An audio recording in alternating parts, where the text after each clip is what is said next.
Mario vs. Donkey Kong.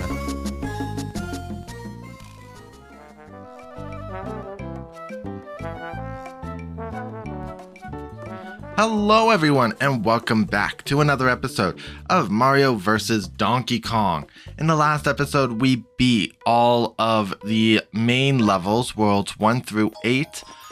And today I'm going to be going over all 8 of those worlds in this sort of boosted world collection thing in time trial mode. It is an interesting thing doing the entire game through time trial mode, and what we're going to be showcasing is the complete runs, really. So several times I will have multiple attempts, and you might hear an audio cue that indicates a cut between showcasing the time and running the level, such as in this one. But that is because I'm not trying to show how many attempts I've done. I'm showing just what was the time to complete and the completed run to showcase that. So we are going to be starting off obviously with World 1, Mario's Toy Company, which is a very interesting level to call the first world, because we aren't actually in the toy company. We are out on the streets by the toy company, which is really interesting in my eyes because we don't get to see cityscapes in the Mario universe. Particularly in mainline games, actually. If we think about all the previous games that we've done and played, just even seen altogether, the games that contain cityscapes would be side games like Mario Kart, Mario vs. Donkey Kong. Mario Odyssey is one of the few games that has a cityscape world, and it's a great world, to be honest. I love the idea of tall skyscraper apartment buildings towering over Mario, and Mario's just navigating these steel structures. I really hope in the future that we see more of it, because it's such a diverse and unique way to do a Mario world, even a Mario level. So we're on the 4th stage already, and it's gonna be quite repetitious what we're seeing. So in the original level of 1-4, we had a lot more navigating, jumping around from platform to platform. In this one, because we're just after the key, we're able to complete the first room in under 10 seconds. And then all we have to do is get to the mini Mario, which also isn't that far.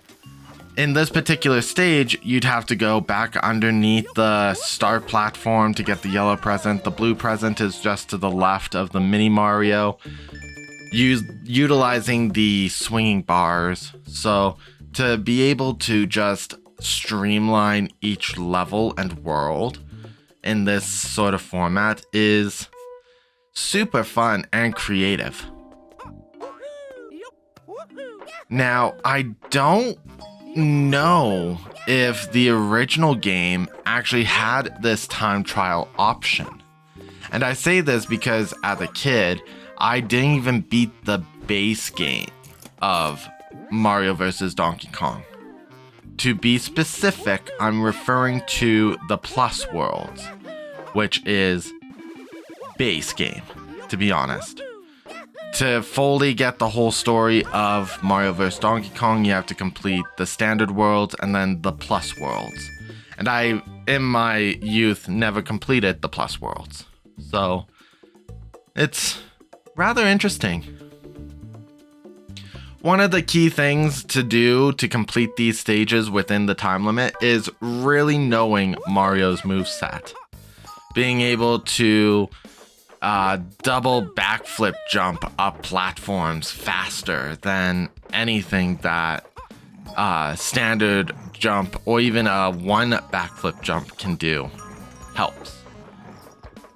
For height identification, I guess would be the best way to describe it, the double backflip jump gets you to jump 3 blocks high, where the standard backflip jump gives you 2 blocks high. So,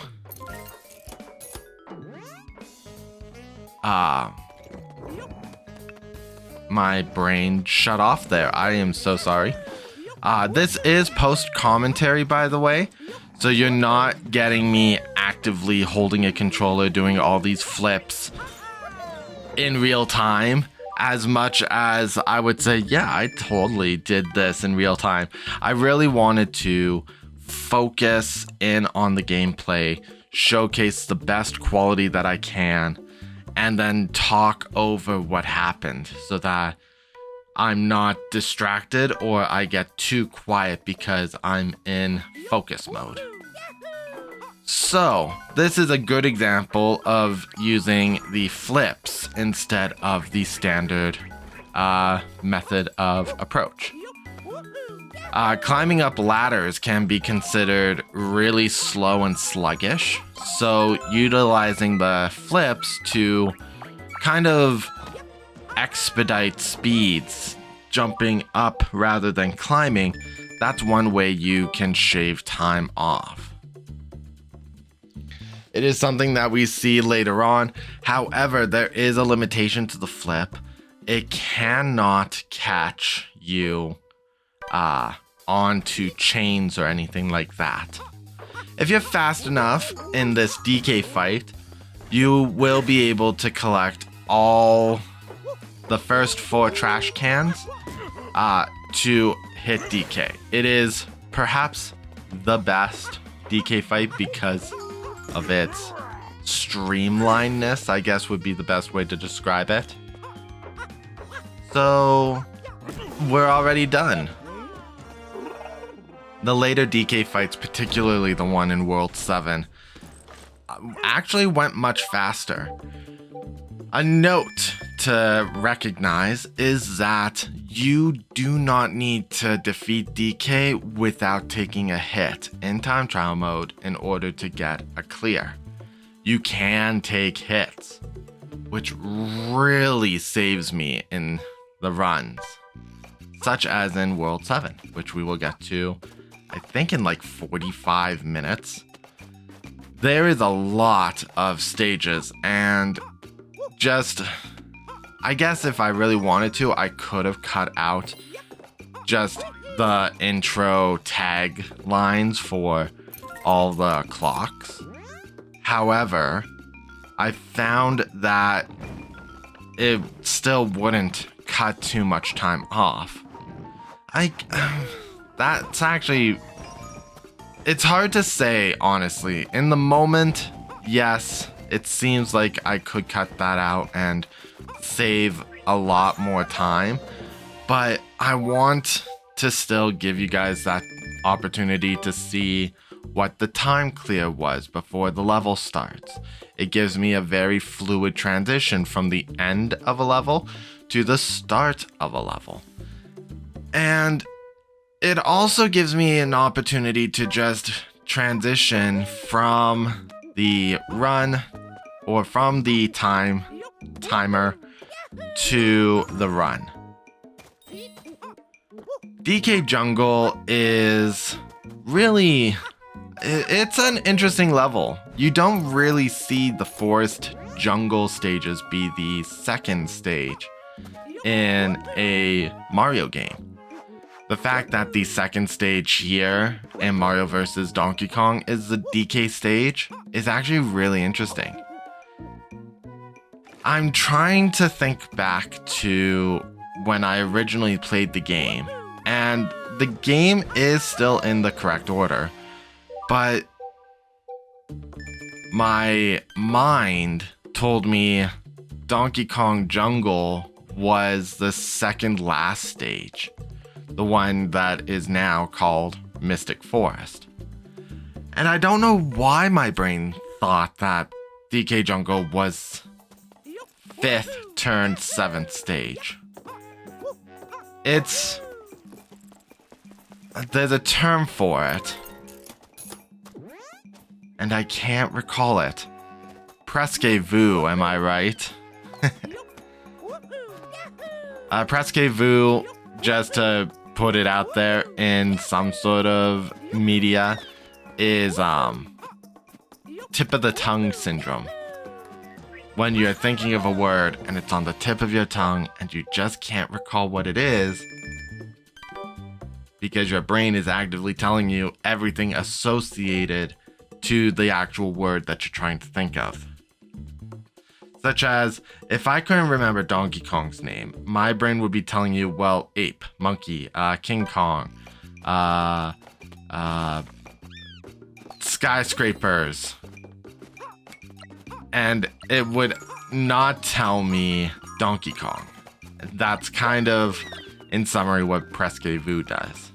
It's actually really fun. There's also Jamas Vu, and I'm sorry about my French because I'm not French. But that is the term used for when you experience when you have the feeling of experiencing something for the first time, but it's like the 100th time you've actually done it. So, oh gosh, what would be a good example of that?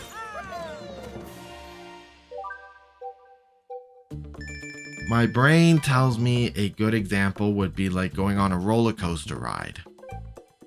But that can't be truly the correct method to experience Jamas Vu because some people get bored of roller coasters, and especially the same roller coaster. If you went to Disneyland and you rode Thunder Mountain for the 100th time, I'm pretty sure you wouldn't be feeling like it's the first time riding it. This stage actually gave me a lot of trouble, and it's because the Snap crocodile, which I can't even recall its name right now, randomly chooses which rope it starts to go up on. So some runs you'll have better opportunities on than others.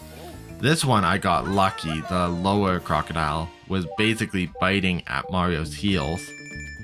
My goodness. So that is another Donkey Kong Jungle World done. We have the 6th stage, and this one did not give me as much trouble as I thought it would. The issue would be how fast you get from your destination to your required location. Like, we definitely needed to get up to the buttons before the monkey stepped off of the red blocks, or get onto the platform after the monkey walked onto the red blocks, so that we had the opportunity to drop the monkey where we needed to.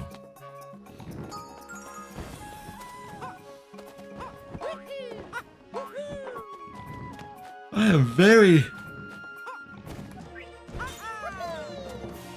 am very much noticing that I am breathing very heavily, and I don't like that. So I am sorry, guys, if you're hearing me go. I have no idea why. So, I'm sorry. We are on the Mini Mario stage, and this one is actually a little bit harder than expected because of the Mini Marios. You're trying to divide them up to get the T and the O smoothly, but they didn't put a button past the yellow one so that you could just walk straight on. Fortunately, it is still an easy stage. It is only the 2nd Mini Mario stage, but we only had like 3 seconds left to get to the box. Less than 3 seconds because of the 0.53. And now we're going to one of the harder DK stages. If you recall, during episode 2, technically, when we faced this Donkey Kong battle, we had to restart so many times because we take a hit.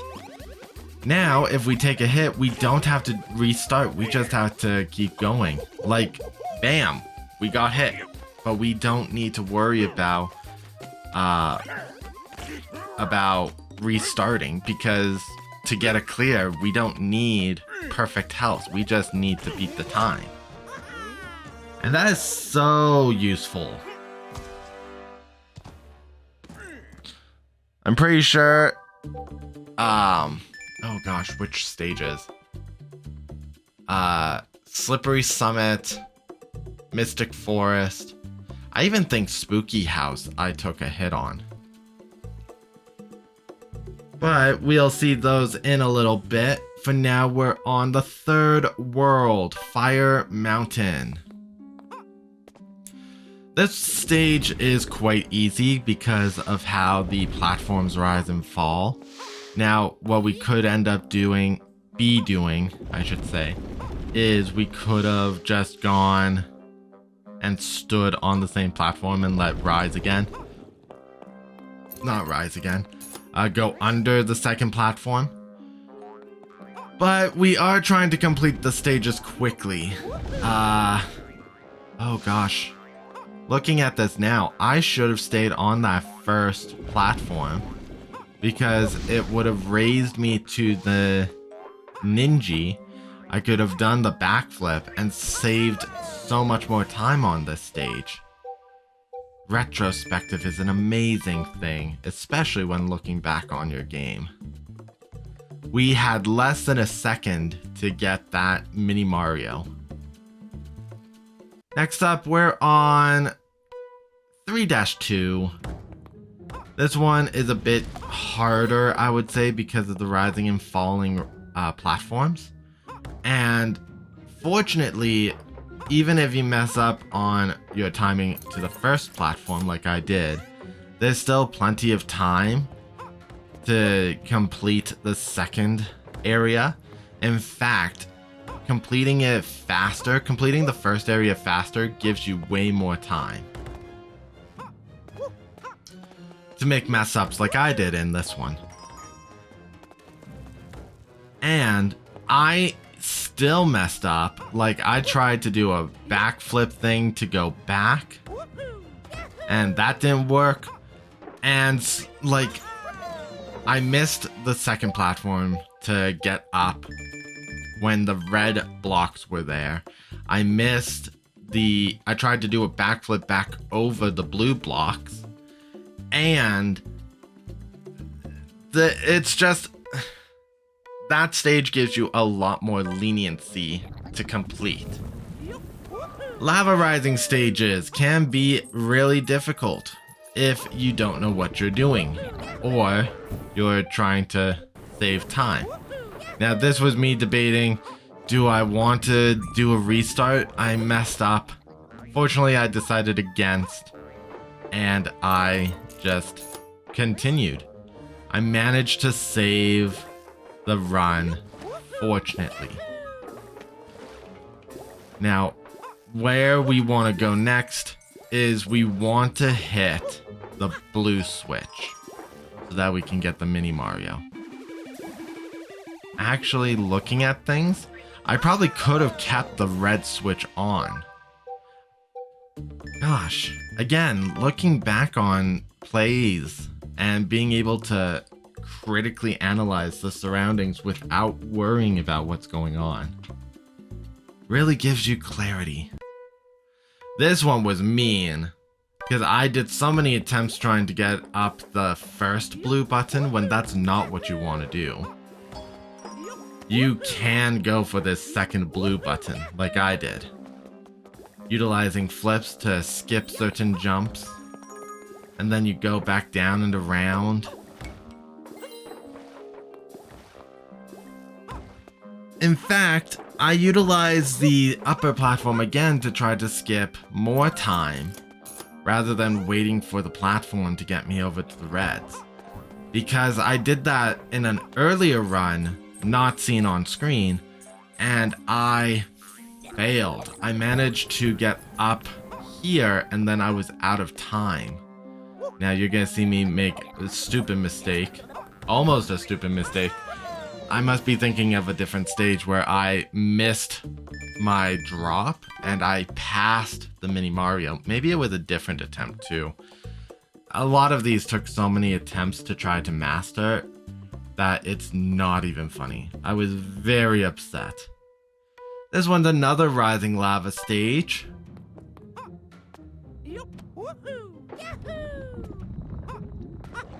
Not much else to say about it.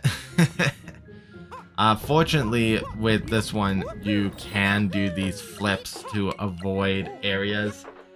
I had a tendency in most runs to get to the door and I tossed the key because I was button mashing to pick up the key.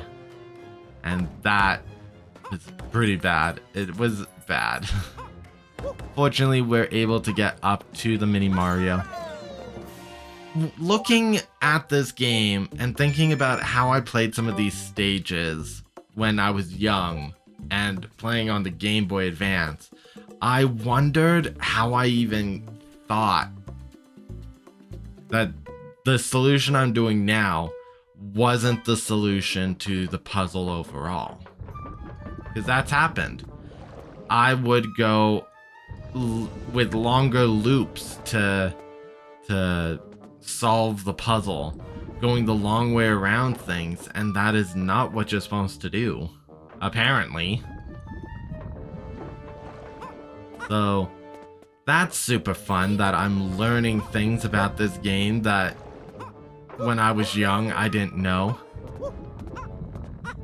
I've also been watching some other people play the game too, just in my free time, and one particular person talks and commentates as if he never played the original, which he sounds older, like maybe just a few years younger than me, but the game was still like, it came out in 2004. So I'm just trying to put into my mind's eye how old I was. I would have been about 9. So the game would have been out at the Game Boy Advance game when I was 9. So younger guys and girls playing Mario vs. Donkey Kong could still have had their hands on it while they were young. And I entered teenage. I say that, but then I now actively remember the Game Boy Advance's lifespan ended quickly, or rather quickly, because of the Nintendo DS, which for me, I didn't end up getting the DS when it was new and the latest thing. I ended up getting it a few years after it was new, when the DS Lite came out. I didn't even have an original DS. So now that I'm piecing it all together, yeah, the guy I was watching, it does mentally make sense that he never touched Mario vs. Donkey Kong for the GBA. Which is sad. Not like for him, but sad for me because it makes me old. Where's my walking cane and my walker? And keep the noise down, you hooligans. Hopefully my old man voice is like... Actually, it would be really sad if my old man voice sounded like an old man voice. Because I'm not old.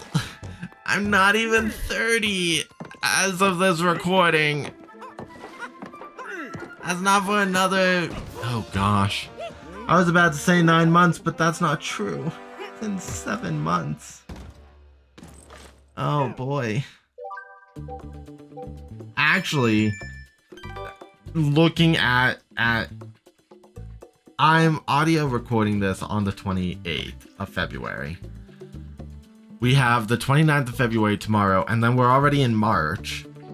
Where is time going? Why was time not this fast when I was younger?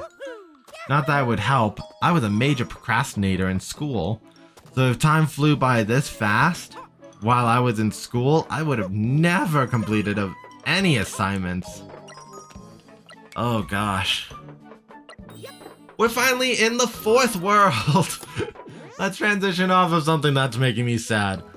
Welcome to Merry Miniland. I had mentioned previously that Merry Miniland, I assume, is based on Miniland Mayhem, which is the 3rd Mario vs. Donkey Kong game for the Nintendo DS, which is based on a theme park. The theme park itself had its own self-contained worlds, the teacups, the roller coasters, and the Ferris wheel. So this stage is kind of an overarching theme to that, I would say. Which is super cool and interesting. Again, to me. I find that I find things way more interesting than other people. And I don't know if that makes me more sad, because, or just like more sad.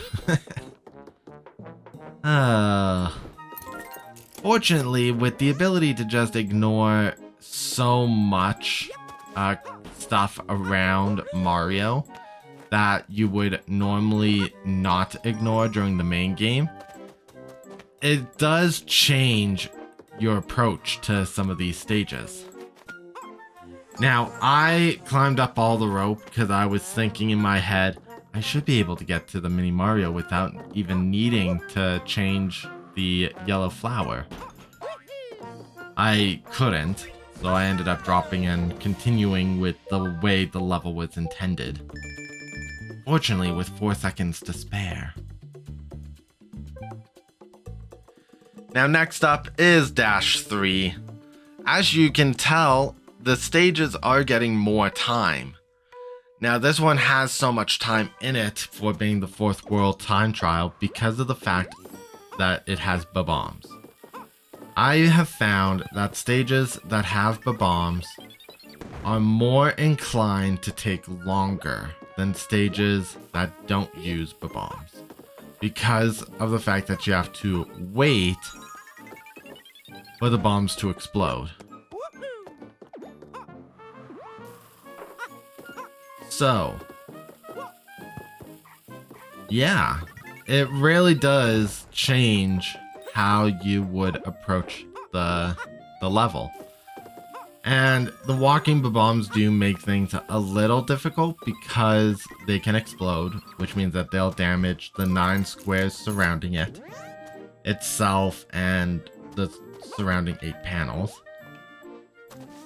But it's also a walking enemy, and that, in and of itself, is a kind of challenge. As we saw in the main game, I managed to jump into so many enemies, and I slowed down some of those, and showed that, no, I shouldn't have jumped into the enemy. I definitely should have been on top of it. But hey, that's what the game thinks, and the game is never wrong. Clearly, it's player failure. So we managed to complete this with 17 seconds to spare, 12 point something seconds to spare. And now we're back to a reasonable time, 44 seconds. This one was so fluid and streamlined, because all you do is basically run in a straight line. Now, ideally, you do want to go the way that I went, because if you went backwards, you would have dropped into the main room and then you'd have to warp back again, and it's actually faster to circle around the way I did. Here we have where I learned that these crumbly blocks have no collision. So I was able to skip going for the yellow button entirely, saving us a lot of seconds, almost 20 seconds. So the game timer intended you to hit the yellow button walk back, and then go through the yellow warp block. We didn't need to do that.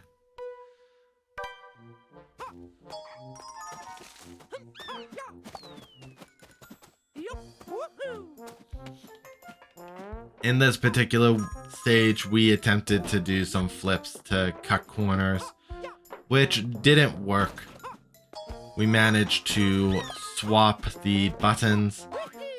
A thing that I've found while playing through Time Trial is me trying to jump up to a ladder and grab the ladder is really difficult to do. I think I had to redo so many runs because of the fact that I just wasn't grabbing the ladder. It was really, really bad. But that is player failure. That's not game failure. Because I would think that I'm pressing up on the joystick, and maybe I was, but it wasn't at the correct angle, so the game thought I was pressing left or right. That happens to me when I was doing backflips. That's very much seeable in Spooky House when I'm trying to avoid booze. Now, this stage does not require us to go through so many hoops to complete. When I was doing this stage, I kept trying to break a lot more blocks than I thought I needed to. And this particular puzzle had me go in and out of the blue block a lot to just try to get the bomb. And now, instead of trying to navigate around, we're just taking the warp block back to the door. One key thing that I want to note is when it comes to whether or not you've got enough time, would be, did you complete the first area within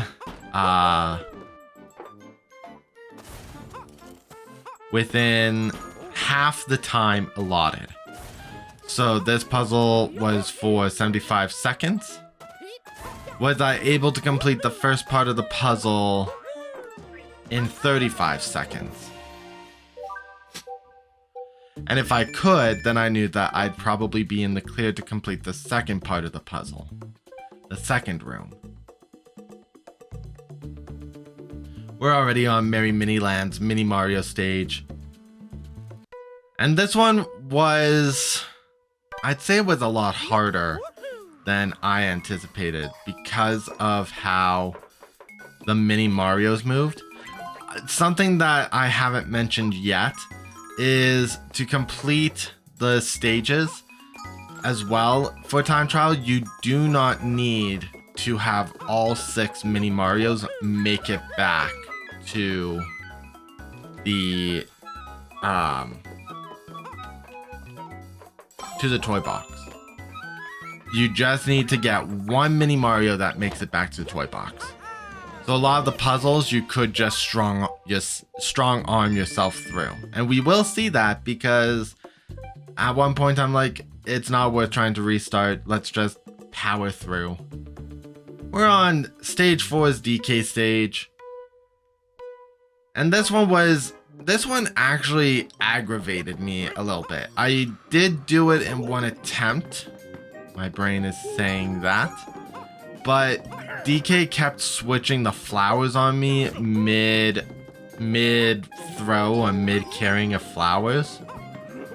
Like, I lost the blue trash can because I dropped before I could even get to him, and then I couldn't even throw the yellow trash can properly. Now, fortunately, DK did end up ruining himself for me by going from blue flower to red flower to yellow flower and moving the garbage can against him. Fortunately, we managed to do it. That's cleared. Now, I'm gonna reveal a secret. I did the first 4 worlds in one sitting. Then I had to go do adulting stuff because you gotta be an adult. and that sucks. So then I came back, and now we're in a new recording session where I did all of Spooky House, because again, it took a long time to record all the pieces. If I wanted to, I wanted to have this episode out probably the day before, but because I still had to cut all the content to make it work and edit things, I really just needed more time. But that's okay, because we're getting to it now. Now, Spooky House is a challenge. I would say that I managed to complete it so easily and quickly, just as I went, but I had to restart so many stages because I kept fumbling somewhere along the line. For example, this one. I had to restart this stage because I couldn't get Mario to properly jump flip back up the platform. Because I'm trying to save time. I've played the stages and I'm trying to not time sync myself in certain parts.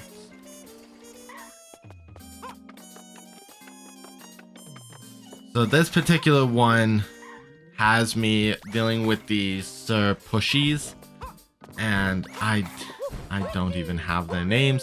You're gonna see that popping up on your screen though. And then we have the candles and the Mini Mario. So stages that have the pushing knights are challenging because you could end up in a time sink if the knight pushes you the wrong way or needs time to reset because you missed the opportunity to be pushed the right way.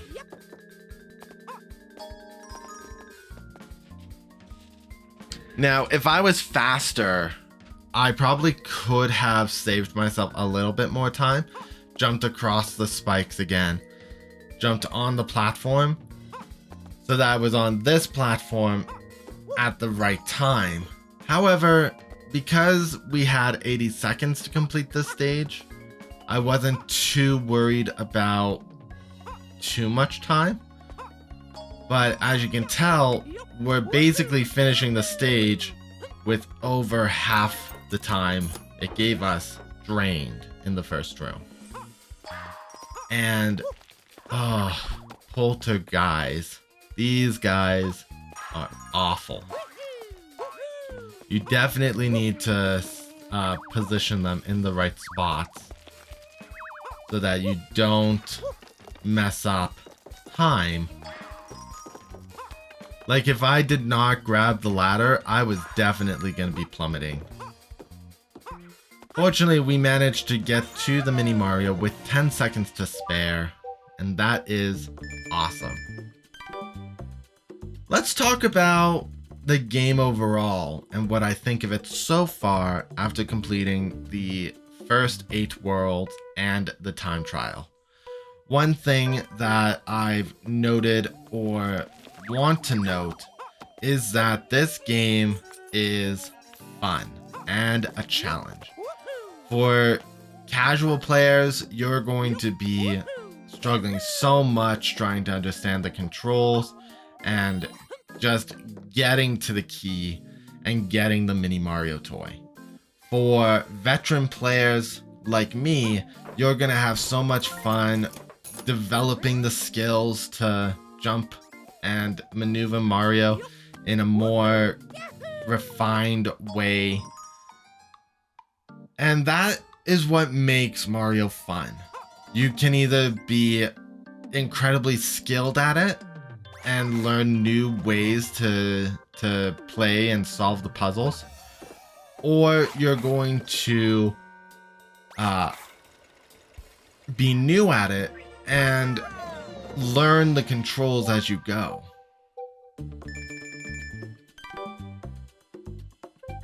I talked about the Mario model in a previous episode. I talked about the worlds as we played the worlds. This is going to be probably the series where I will do a proper review of the game at the end of the series. It's something that I've been wanting to do for a few games now. I even have a script written up for Luigi's Mansion 3. However, I need footage. I need to sit and record more Luigi's Mansion 3. And as much as I liked the game, it does not motivate me to go back to record new footage for review. I'm very upset by that because I love Luigi's Mansion. It's such a fun puzzle game because it plays with your expectations.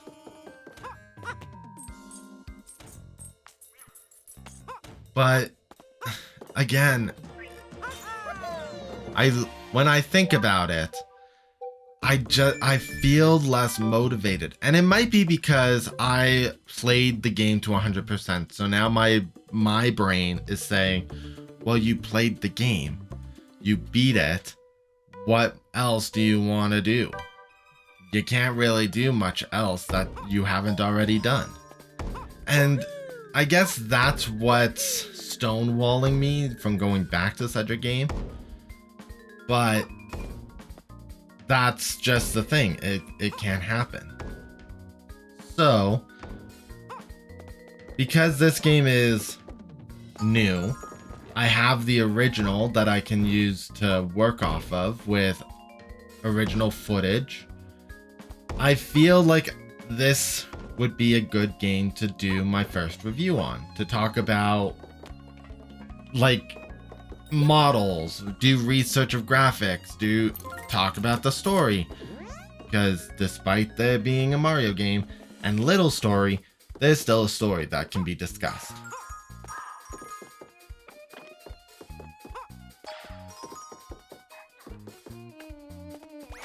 So yeah, I don't know when I will do a review for like exactly. It might be something that comes out right away at the end of the series. It might be something that comes out a few days later. I haven't decided yet, because what I want to do is, again, properly write out a script that talks about the key points that I want to talk about, so that I'm not blindly rambling like I do with this sort of content. I'm blindly rambling, and like that's not good. So I'm sorry for the rambles.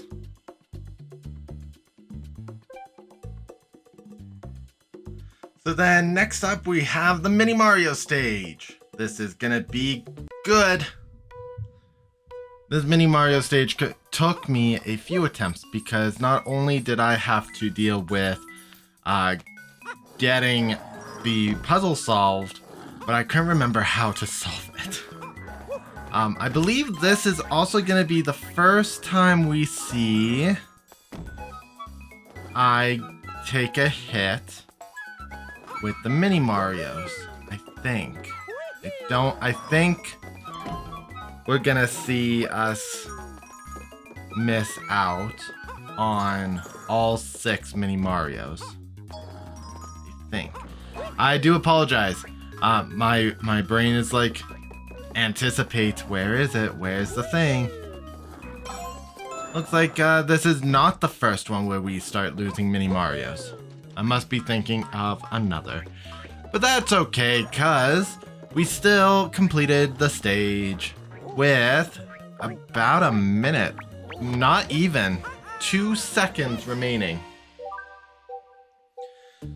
So, let's talk about some of the world designs. We already talked about Mario's Toy Company being located in a city world, and how much I would love to see the city world make a comeback to more modern Mario games.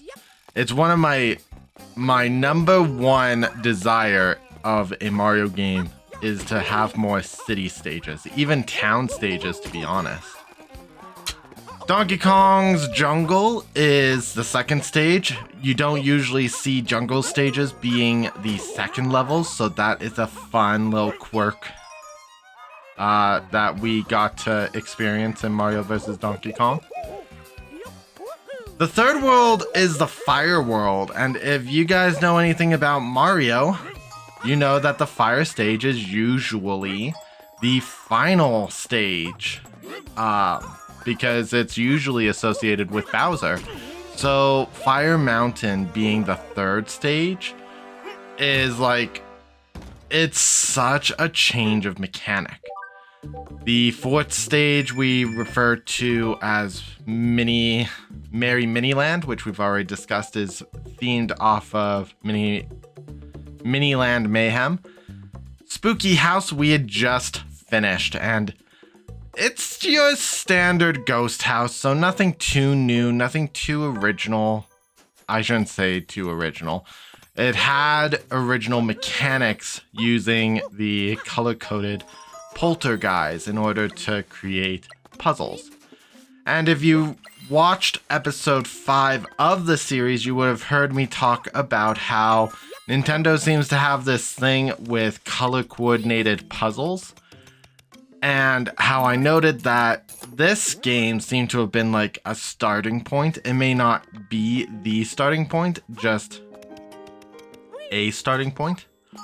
And the color coordination is seen in later titles such as Triforce Heroes with the Grim level, Grim Temple. Oh gosh, what is that world called? The Grimlands. No. I can't remember, but it's the haunted stage. And it had color-coded ghosts and platforms, and this game made me remember that, actually. I loved Triforce Heroes. It tried something different, which was super fun, and it was the first game to start putting together outfits for the Zelda series, which was super cool. And now we have Breath of the Wild and Tears of the Kingdom that utilize this costume effect really well. Those are Zelda games, though. Let's jump back to Mario. So we are now on World 6, Slippery Summit. And I've really liked Slippery Summit. Slippery Summit's ice mechanics. To be clear, I don't usually like ice mechanics. I find that it's an easy way to ramp up difficulty because you create a system where the player loses control or has lack of control because the ice physics keeps you sliding, or you just have difficulty stopping momentum, which is not a bad thing. I wouldn't say it's a good thing. It's a game design choice that was made. And other games do utilize ice physics really well, or use the ice theme to really carry that out. And I hope to be able to look into that a little bit more, especially with the idea that later in this series I'll try to do a review where I review things. Review the game. The dream. So what we're seeing is, I think this was Ice Stage 2, maybe 3. This one took me a few attempts because of the falling crystals. Trying to figure out how to avoid the ice balls and the crystal icicles. I knew I was gonna get that word right because I forgot what the heck an icicle was. We're on the fourth world, and this one actually was easier because of the mechanic. We just had to duck and swap the colors. grab the key, and then come back. So this was probably one of my favorite stages to do. Managed to do it in under 20 seconds.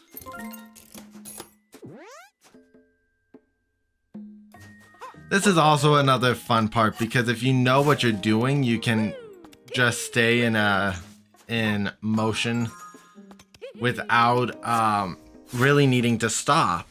So I'm sure that if I did proper backflip jumps on the ice, we could have avoided pressing the blue switch. But because we had the time to kill on this stage, we decided to utilize that time.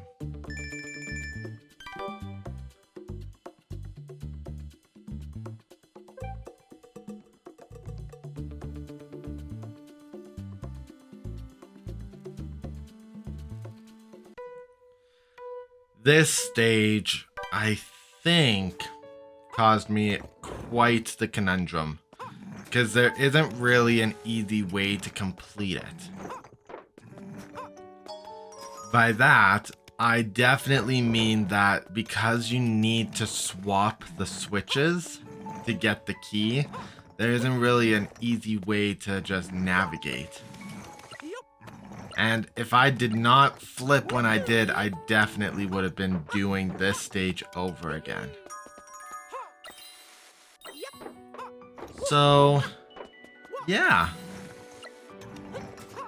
Gosh, trying to find commentary to talk over basically an hour and 20 minutes is difficult. Sometimes I don't know what I'm gonna say because I'm like, what would be the right thing to go to now and segue to? We managed to complete this stage in 50 seconds. I believe we have the sixth one. This one, I can't believe I forgot about it because this one took me so many attempts. By the way, we are in our third recording session because I did Spooky House in my second session, and now we're in the third. Fortunately, I was able to do both Slippery Summit and Mystic Forest in one sitting. Twilight City did take a few recordings, but it was because of when I was trying to get that part done, and it was late at night. Some gotta be human stuff had to be taken care of. There was a few things. So now we have the Mini Mario stage.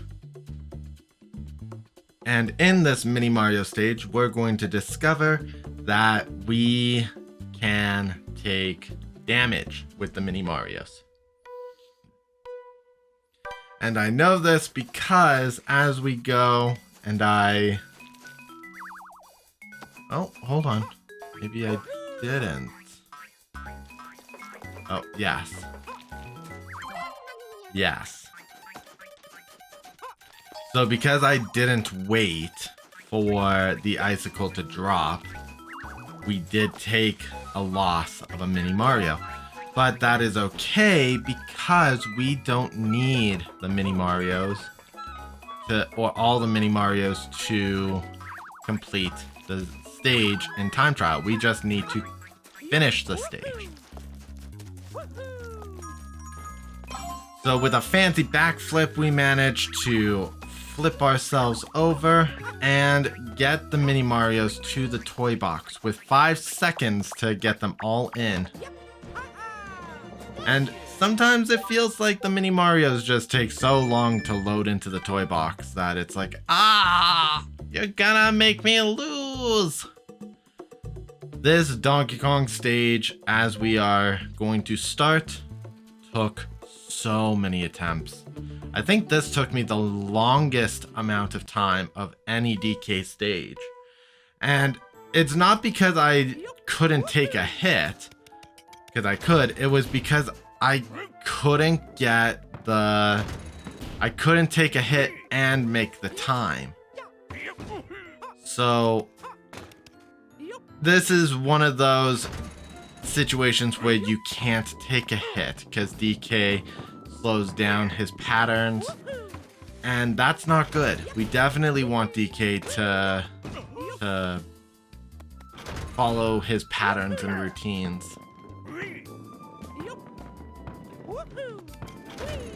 And now I'm trying to get myself set up to get the next one. Like, this was good because we managed to slow DK down enough so that I didn't lose the barrel. But we have less than 50 seconds to try to get the final barrel. And look how slow he's going to toss the barrel. Like, he's so inconsiderate. And I almost lost it there. But we managed.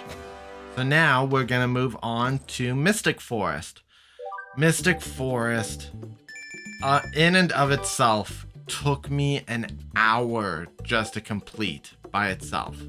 Not with, not together with Slippery Summit, but just from the moment I started 7-1 to 7-DK, it took an hour. That's how many attempts I attempted. That's how many trials and tribulations I went through. I really had to remind myself, don't forget to swap the conveyor belts back so I can get the key. And in doing so, we still are cutting it super close, because we have less than half our time. And I messed up by going up this way. So if I didn't mess up, I would have had way more time to get to the mini Mario.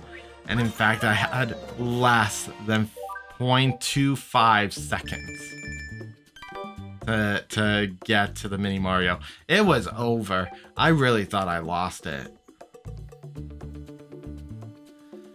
Mystic Forest's theme is really interesting. It was originally cyan in color, which we'll see if I do my review, because what I have mentally planned in that video is showcasing the original game, not to like a completionist's skill style, but like enough to show the original game and show how the game functions. A couple of stages from each of the worlds and all that fun jazz. Which means playing this game. And basically, if this was easy mode, the original is hard mode. Let's put it that way. So now we have to swap the switches. Let's go get the monkey dropped. And now I really forgot to hit the red switch, and I had to beat the time. So we really push ourselves.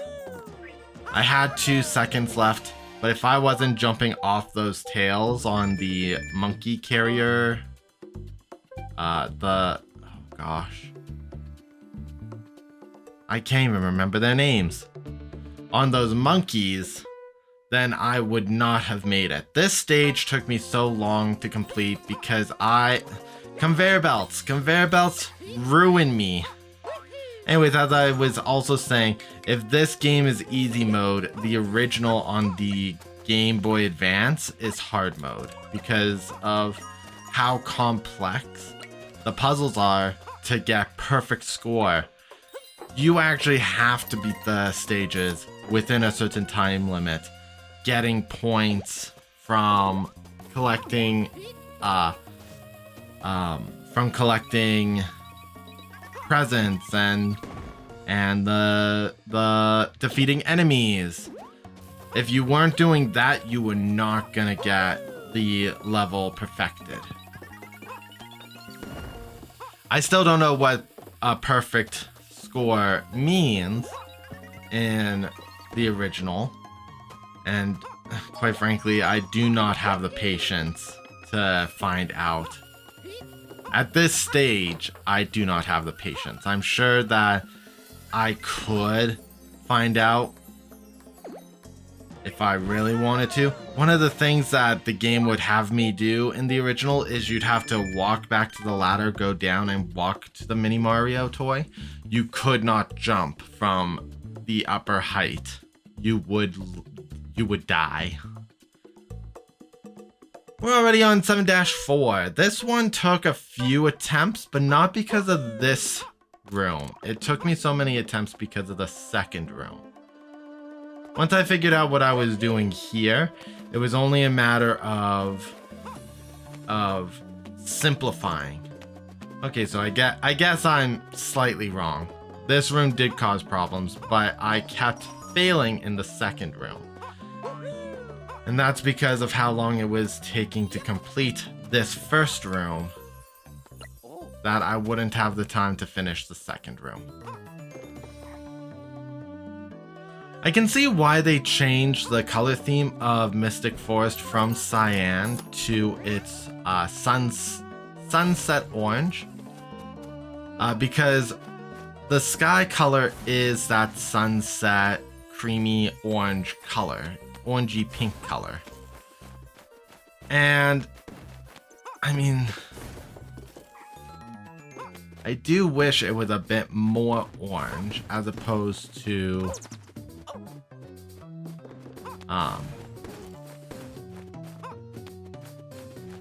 the pink orange.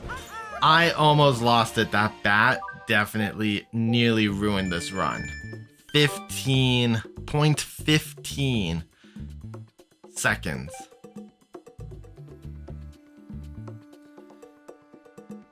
It's satisfying completing these levels in a fraction of a second, but it is stressful. Imagine me trying to commentate while getting through these puzzles. I would not be able to do it. My focus would be so drawn between me trying to come up with commentary on the spot and me trying to solve the puzzle of the stage.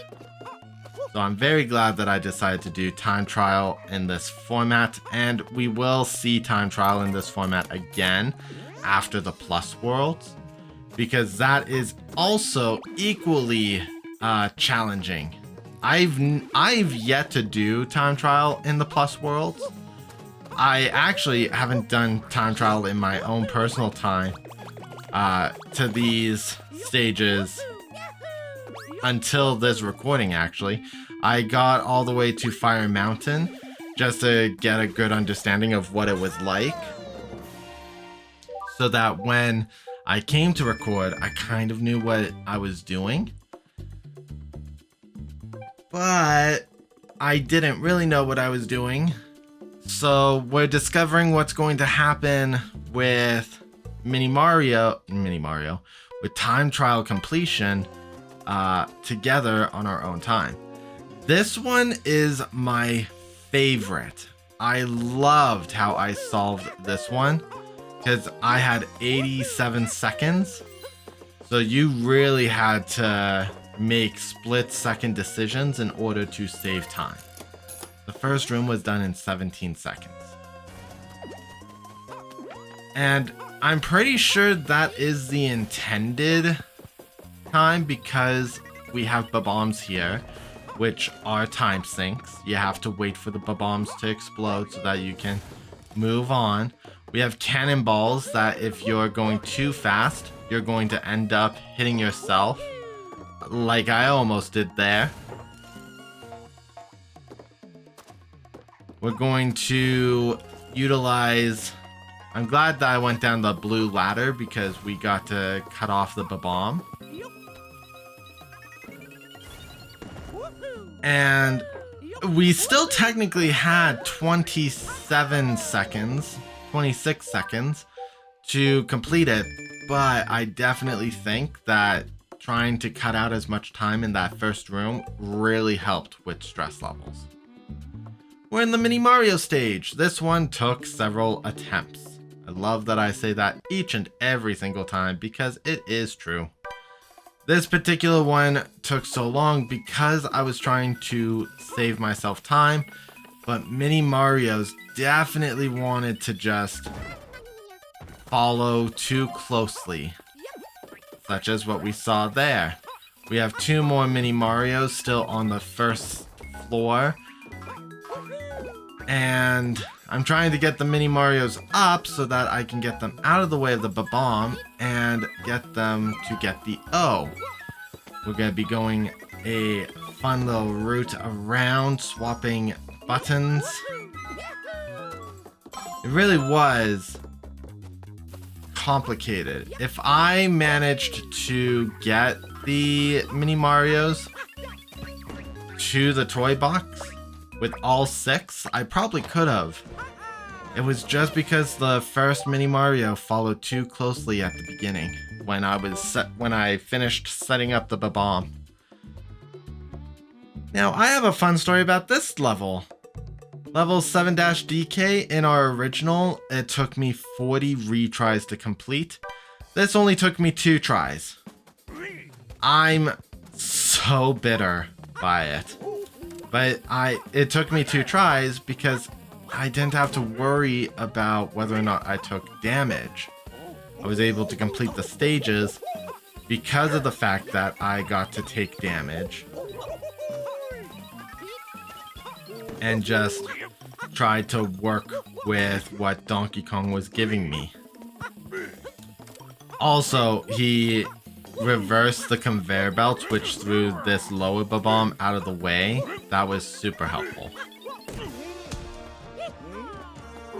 And we managed to complete World 7. Ooh. We are now in the final stage, or world, not stage, Twilight City. Now, Twilight City took me 3 recording sessions to sit down and complete. And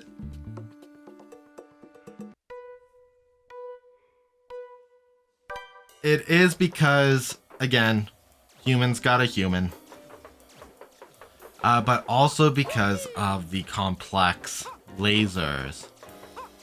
Trying to make sure that I'm following a rhythm so that when I reach a point, I'm not blowing myself up with a laser beam.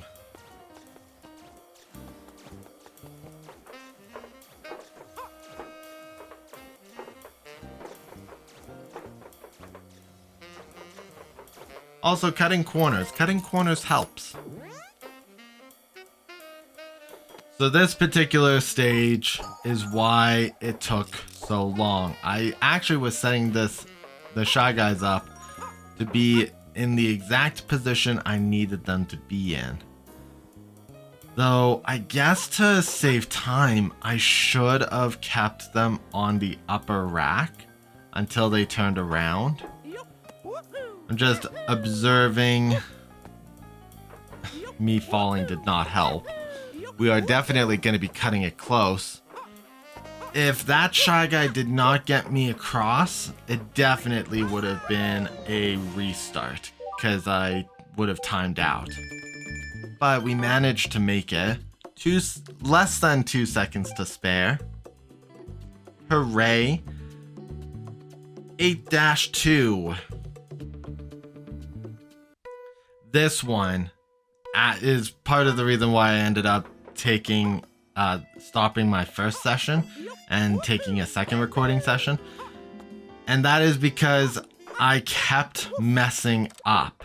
I kept falling into the spikes when I was trying to jump between platforms, and it was not giving me joy.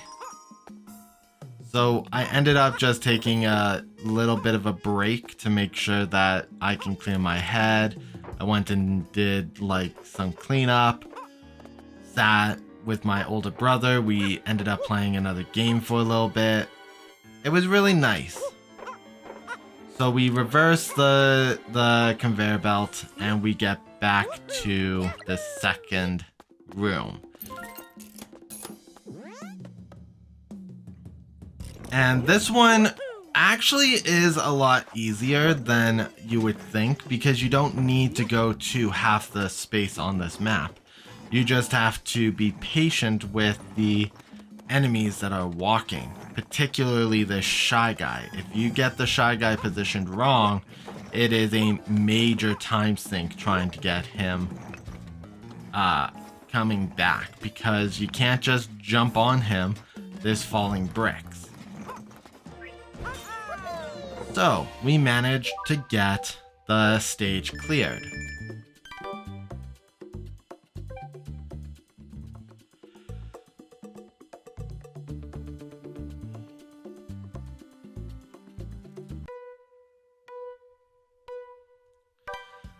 Twilight City definitely was the hardest stage to complete in this entire game, particularly with the time trial.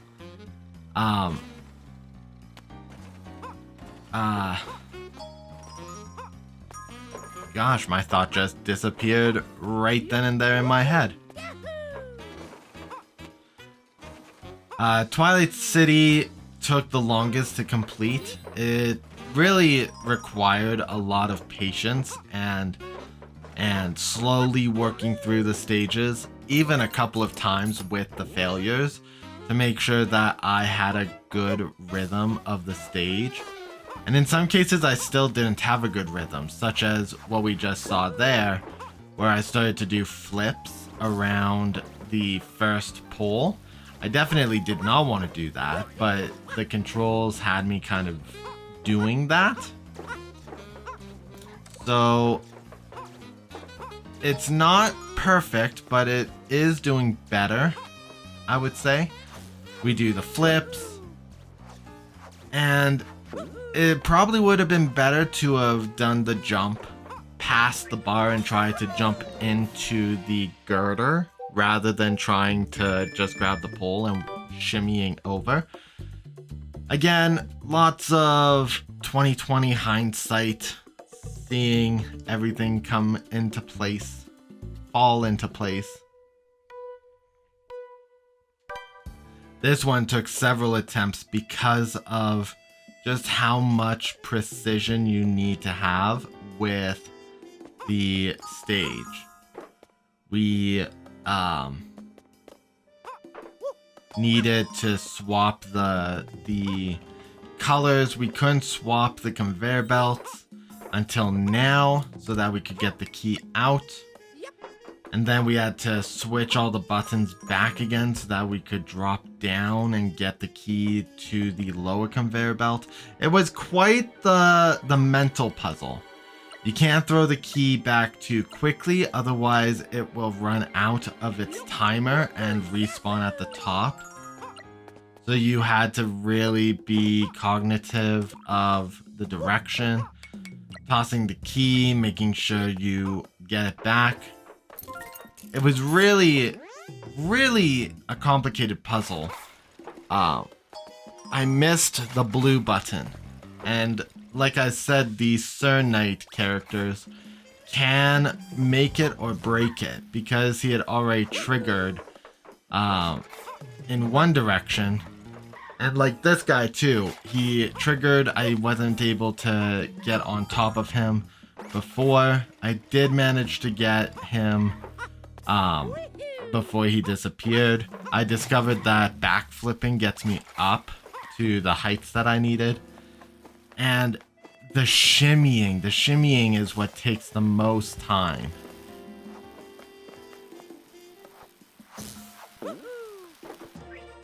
Fortunately, we were able to make it to our Mini Mario toy with 4 seconds to spare, which is really lucky, honestly. This was the hardest stage to complete. The challenge of this one was that I had to go in a complete circle around the entire stage in order to make it to the key.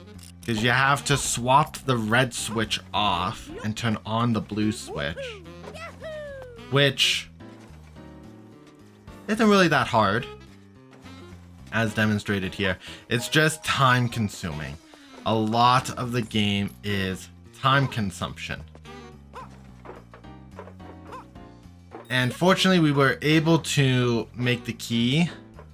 If I had more confidence in the jump, we would have jumped back to the platform and tried to save ourselves another 3 seconds. This area was challenging because I really cut it close with that blue laser. I could have saved time by doing a backflip jump here, but at the time I wasn't really thinking that. I was thinking, okay, gotta get the bombs, gotta get them going, get onto spring.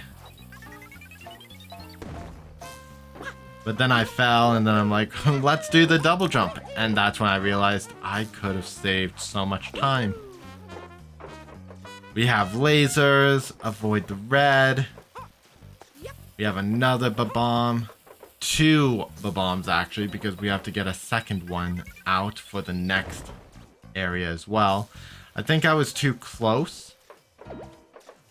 We are super lucky that the game had so much extra time allotted because of how long it takes the bombs to explode. But we could have saved ourselves so much time if I had just done things better.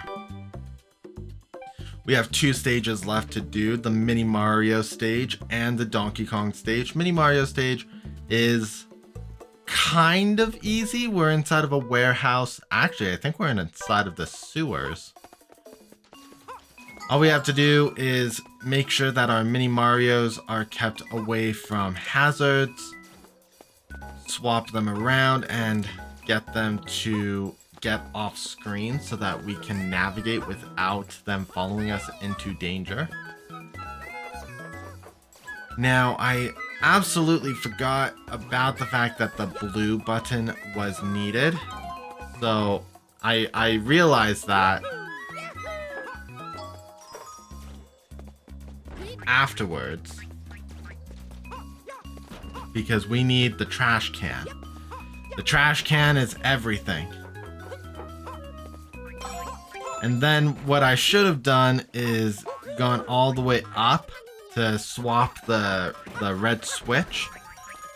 But we do know that we don't need all 6 Mini Marios in order to clear the stage. We just needed enough to close the box. So tanking 1 Mini Mario damage for the sake of the time trial was easy. And our final stage was also the second easiest. It's just a matter of following the pattern, swapping the conveyor belts, and just letting the stage auto run Bowser's demise. No, Donkey Kong's demise. I'm so in a Bowser mood. So we managed to get this second one going. Now, I should have swapped the button.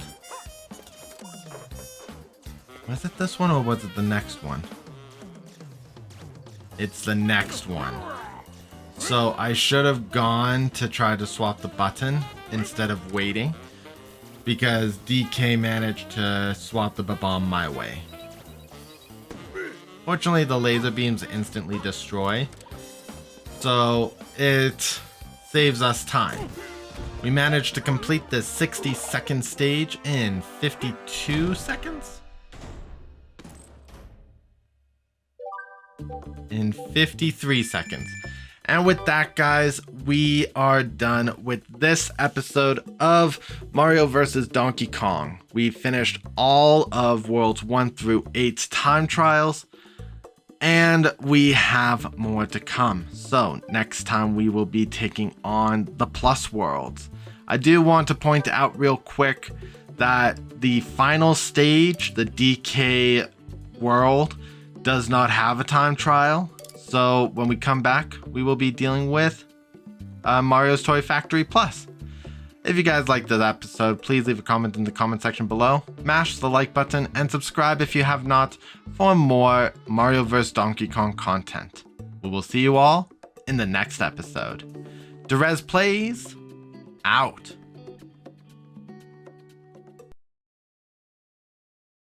Mario vs. Donkey Kong.